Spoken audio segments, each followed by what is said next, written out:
Imaginons que tout ce que vous repérez et qui dure dans le temps, comme des comportements, des réactions, des relations, des équipes, des projets, des organisations, répond à des règles du jeu.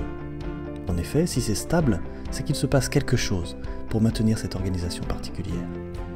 Ce quelque chose suit donc certaines règles, des règles qu'il est donc très utile de reconnaître.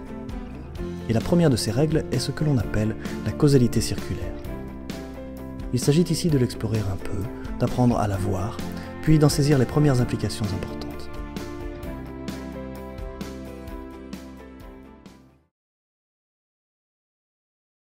Imaginez que vous vous mettez à écouter attentivement quelqu'un qui vient vous parler. Il y a une cause, cette personne vient vous parler. Il y a un effet, vous vous mettez à l'écouter. Ça a l'air logique. Une cause, un effet, tout le monde connaît ça, c'est rassurant. Et depuis quelques décennies, il paraît que ça marche aussi pour les comportements. C'est ce que l'on appelle la causalité linéaire, univoque et bien simpliste. Parce que cette vision étroite du cours des événements se contente de peu, elle éclaire aussi fort peu de choses sur les comportements humains, aussi bien individuels que relationnels, économiques, politiques ou sociaux. Et elle ne sert donc pas à grand-chose en entreprise ou pour les décideurs. D'ailleurs, certains grands groupes l'ont compris depuis longtemps et ont massivement investi sur les recherches impliquant notre fameuse causalité circulaire.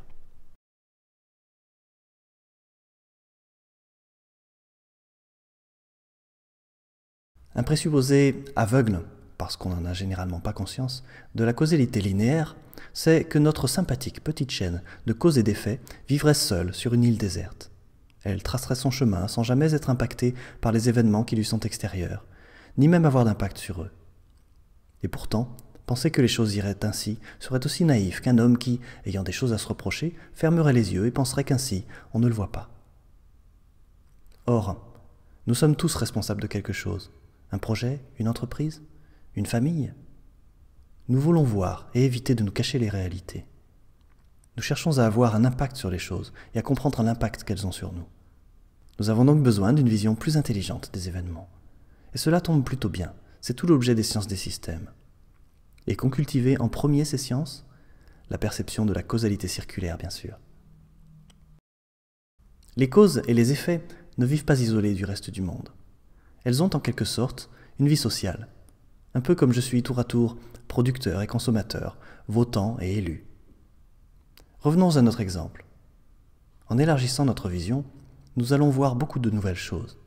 Par exemple, on peut imaginer, dans la situation dont nous avons déjà parlé, que, à mesure que vous l'écoutez, la personne se sent reconnue, respectée, intéressante, et sent, inconsciemment ou non, qu'elle a donc tout intérêt à revenir parler avec vous.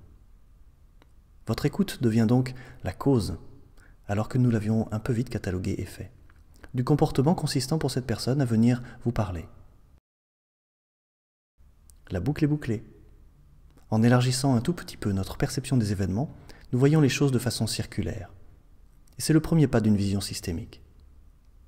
Vous pouvez noter au passage que votre relation avec cette personne a donc toutes les chances de se stabiliser.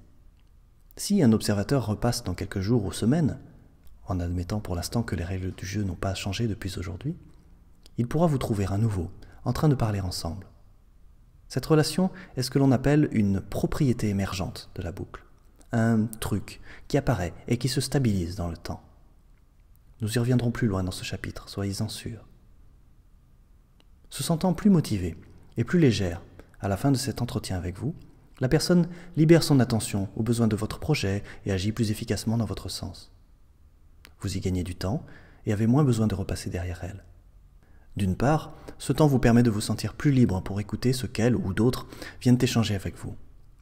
Et d'autre part, la petite dose d'efficacité supplémentaire fait que vous trouvez les conversations plus intéressantes. C'est plus agréable de parler de choses qui marchent, n'est-ce pas? Et donc, là encore, votre disposition à écouter les gens qui viennent vous parler est devenue l'effet et non plus la cause. Et en fait, ce qui nous intéresse, ce n'est plus de savoir si c'est l'œuf qui a fait la poule ou l'inverse. C'est plutôt de comprendre ce qui est en train de se créer grâce à cette boucle. Soit dit en passant, ne seriez-vous pas en train d'assister à l'arrivée discrète d'une nouvelle propriété émergente, votre leadership? Voilà encore une autre histoire. Pour conclure sur cette parenthèse concernant la causalité circulaire, disons que nous avons tout à gagner à percevoir les choses reliées entre elles par des boucles.